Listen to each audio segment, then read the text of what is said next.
Lex? Hello?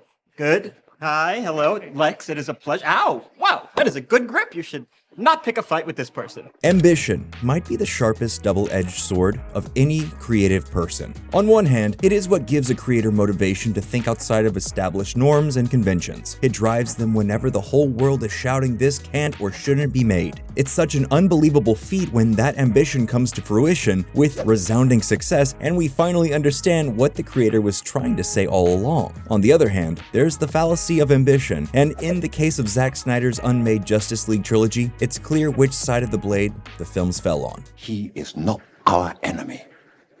Not today. How many good guys are left? How many stayed that way?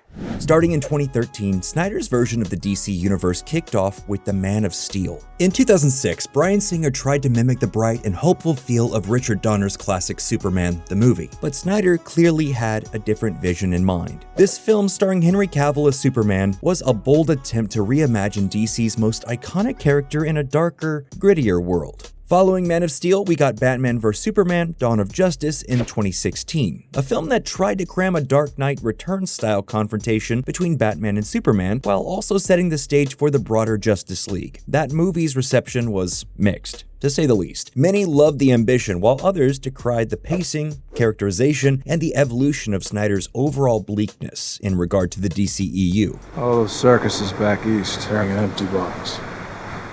They don't know how to honor him, except as a soldier.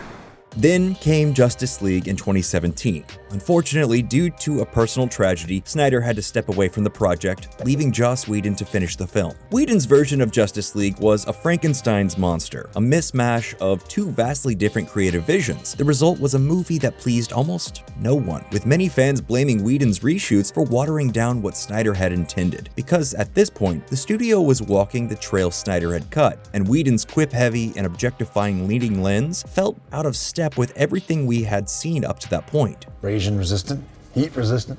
Yeah, I do competitive ice dancing. What they use on the space shuttle to prevent it from burning up on re-entry. I do very competitive ice dancing. Then, after years of fan campaigning, we finally got the fabled Snyder Cut in 2021, a 4-hour version of Justice League that felt much more cohesive to Snyder's original vision. Because while there are still faults to be had, the Snyder Cut is a testament to everything the director was trying to build. Colossal moments of gods walking amongst humankind while they battled for a world that didn't fully understand or love them. It felt like we were seeing, for better or worse, the story Snyder was so desperate to tell. It felt complete, until several leaked storyboards and a pitch packet presented us with what could have been Justice Leagues 2 and 3. According to the leak, Snyder's Justice League 2 would briefly feature the Nightmare timeline. Diana wants to return home, but in doing so is plagued by ominous visions. Arthur doesn't trust humanity, and Batman confronts a Riddler who has gone insane when he discovered existence is pointless, all while Luthor works with Darkseid to complete the anti-life equation. That alone is kind of a lot to unpack, so let's start with the anti-life equation. Premiering in the legendary Jack Kirby's Fourth World setting, the anti-life equation was a mathematical MacGuffin that resulted in absolute power. While Kirby meant it as a sort of Jim Steinman lyric that sounds cool more than anything else, other writers like Grant Morrison would later write out the equation as philosophical characteristics. But as Snyder proved with his adaptation of Watchmen, he's a surface-level type of reader, not as interested in subtext. Snyder latched onto how something cool sounding like anti-life could impact his view of the characters. But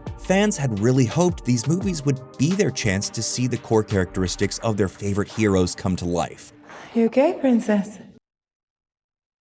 Can I be like you someday?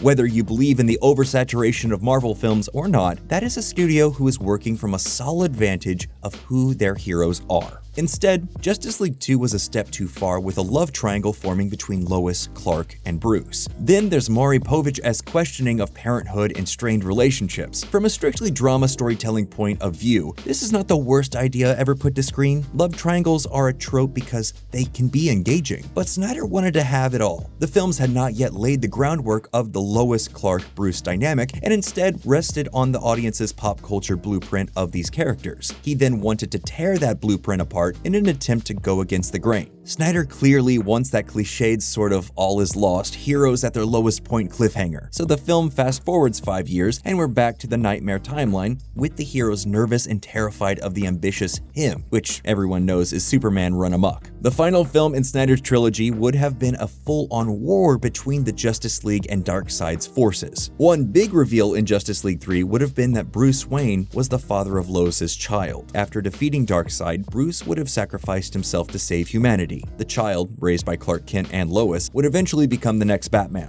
It's a wildly ambitious story, and you can see where Snyder's fascination with mythic storytelling comes into play. But ambition is one thing, execution is another. Throughout Snyder's entire filmography, there's a clear love of mythology. The problem is, the DCEU is not mythology, or it's not at least the mythology Snyder is incessantly referencing. What we've done is we project ourselves onto him. The fact is, maybe he's not some sort of devil or Jesus character. Maybe he's just a guy trying to do the right thing. There's an argument to be made that superhero comics are modern mythology, stories that bend and waver between its tellers while changing with the times to reflect the world around them. In the Snyderverse, heroes are destined to be worshipped, cast in monuments. Snyder's planned trilogy might have sounded epic on paper, but there's no denying that it took some wild swings with who these characters are. While we established DC itself had played with the origins and alternate or revamped takes on heroes, those stories still managed to stay entirely true to the core of those characters. Mark Millar's Red Son is a fascinating read, not because it's about a Russian-raised alien, but a Russian-raised Superman. One of the biggest problems with Snyder's approach is that it fundamentally misunderstood the optimism that lies in the heart of many DC characters, particularly with a character like Superman. Superman is a beacon of hope, and the earnest intent to be responsible with his power, not because he's seen the folly in not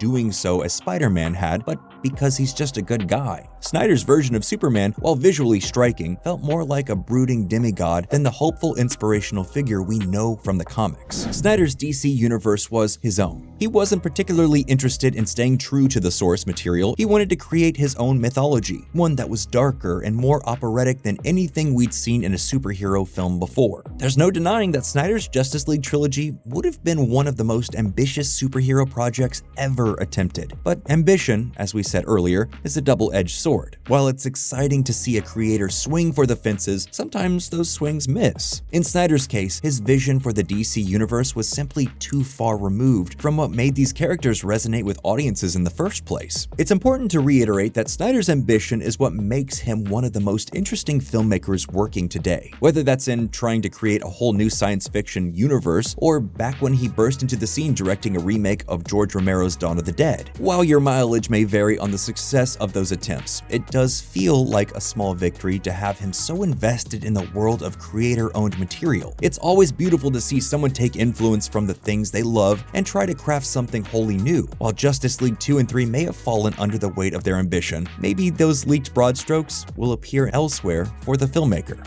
So, what do you think? Was Snyder's unmade Justice League trilogy a missed opportunity, or just a bullet dodged? Let us know in the comments below, and be sure to like and subscribe. And as always, thank you for watching Nerdstalgic.